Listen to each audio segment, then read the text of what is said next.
अपने दर्शकों को ये तस्वीरें दिखाना चाहता हूं इस समय जो राजधानी काठमांडू से आ रही हैं। आप इससे अंदाजा लगा सकते हैं कि हजारों नहीं लाखों की संख्या में युवा सड़कों पर उतर आए हैं और पुलिस, आप देख भी सकते हैं, संसद परिसर के आसपास जब वो युवा इकट्ठा होना शुरू हुए तो पुलिस ने आंसू गैस के गोले चलाने शुरू किए और उसके बावजूद वो आंसू गैस के गोले, रबर की गोलियां जो चलाई गई, उसके बावजूद युवा आगे बढ़ते गए।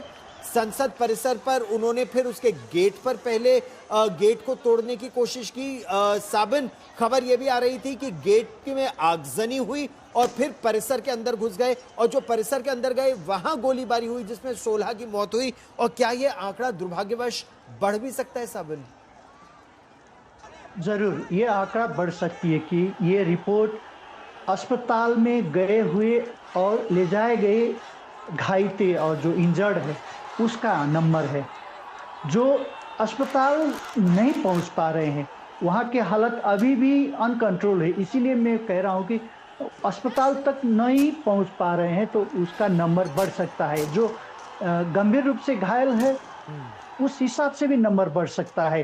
तो मेरे ख्याल में ये 25 के ऊपर जाएगा।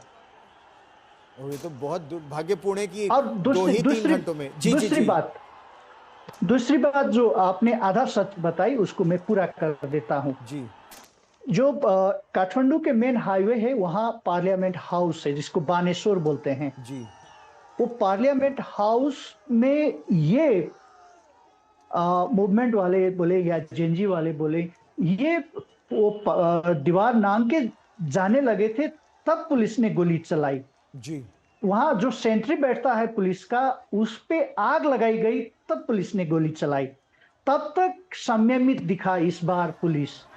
बाद में अगर उनके जान पे आने लगी तो वो गोली चलाएंगे ही, क्योंकि आज ही अपर हाउस जो नेशनल असेंबली बोलते हैं, राष्ट्रीय सभा बोलते हैं, उसका बैठक भी बुलाई गई थी 1 बजे नेपाल के टाइम 1 बजे के आसपास बुलाई गई थी। मान लीजिए उस टाइम वो प्रदर्शनकारी वहां तक पहुंच गए होंगे तो इस हिसाब से भी पुलिस को गोली चलाना पड़ा। बाद में उसको पोस्टपोन किया गया लेकिन वो खतरे को देखते हुए उन्होंने गोली चलाए। पहले टीयर गैस, उसके बाद रबर की गोली, बाद में अनऑफिशियली कहने लगेंगे तो वो सच में गोली भी दागी गई है।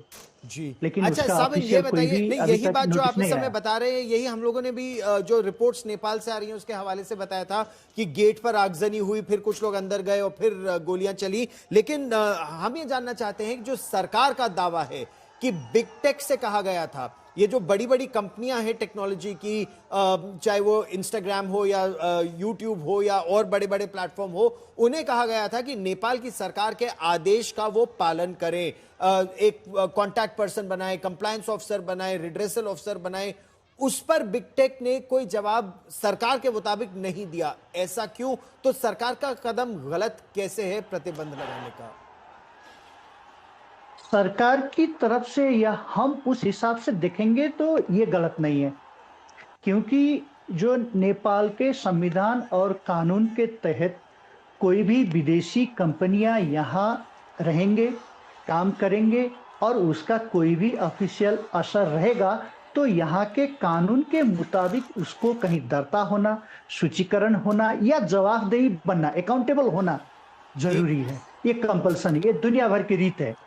अगर वो नहीं आएंगे तो गवर्नमेंट बैन करेगी, वैसे तो नहीं छोड़ेगी ना, कहीं भी नहीं छोड़ेगी, वो बैन करेगी या कोई मेरे तो साथ उसके ऊपर जेनजी के इस प्रदर्शन को, अभी इस समय इस पर एक प्रतिक्रिया भी आ रही है। जेनजी का ये जो प्रदर्शन चल रहा है, युवाओं का प्रदर्शन, उसको लेकर नेपाल के प्रधानमंत्री केपी शर्मा ओली ने क्या कहा? उन्होंने इसे एक सुनियोजित जेनजी विद्रोह बताया है। उन्होंने कहा है कि सोशल मीडिया प्लेटफॉर्म्स के खिलाफ वो नहीं है, लेकिन नेपाल की सरकार अराजकता, अहंकार और अपने देश के अपमान के खिलाफ है। सुनिए।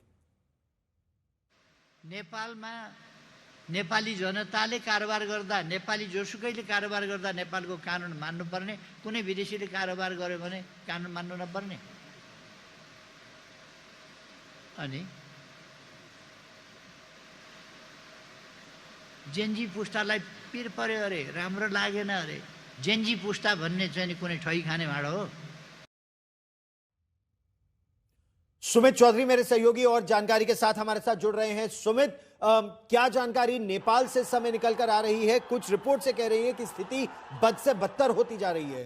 देखिए बिल्कुल, क्योंकि सबसे बड़ी बात दिक्कत ये थी गौरव की कल से ही ये बात पता थी कि जेनजी का प्रोटेस्ट होना है, लेकिन वो इतना ज्यादा हिंसक हो जाएगा ये शायद सरकार को भी अंदेशा नहीं था। लेकिन अभी मौजूदा स्थिति क्या है, पार्लियामेंट के आसपास के इलाकों के अंदर करीबन 2 कॉलम्स आर्मी की तरफ से लगाए गए। हालांकि आर्मी की तरफ से कहा गया कि हमने सिविल एडमिनिस्ट्रेशन ने हमको रिक्वेस्ट की थी, इसके बाद हमने डिप्लॉयमेंट की गई, लेकिन सिर्फ और सिर्फ काठमांडू के आसपास के इलाकों में। लेकिन अब जिस तरीके से स्थिति तनावपूर्ण हो रही है, जिस तरीके से बहुत ज्यादा अग्रेसिव प्रोटेस्ट हो रहा है, उसको लेकर चिंता जताई जा रही है। क्योंकि सरकार की तरफ से इन सारी चीजों को हैंडल करने के लिए जो मैकेनिज्म डिप्लॉय किए जा रहे हैं वो पुख्ता नहीं है। सुरक्षा बलों की आप संख्या की बात कर लीजिए, लगातार जो बातचीत करने की बात की जा रही है, क्योंकि किसी भी इस प्रोटेस्ट का कोई एक चेहरा नहीं है जिससे बातचीत सरकार कर सके, जिसको इन्वॉल्व कर सके। तो शायद यही बड़ी चुनौतियां हैं सरकार के सामने। हालांकि जो घायलों की संख्या है वो लगातार बढ़ रही है। ये भी कहा गया कि करीबन 12 से 14 लोगों के मारे जाने की खबरें आ रही हैं, और ये भी कहा गया कि 100 से ज्यादा लोग हैं वो इस प्रोटेस्ट के अंदर घायल हो गए हैं।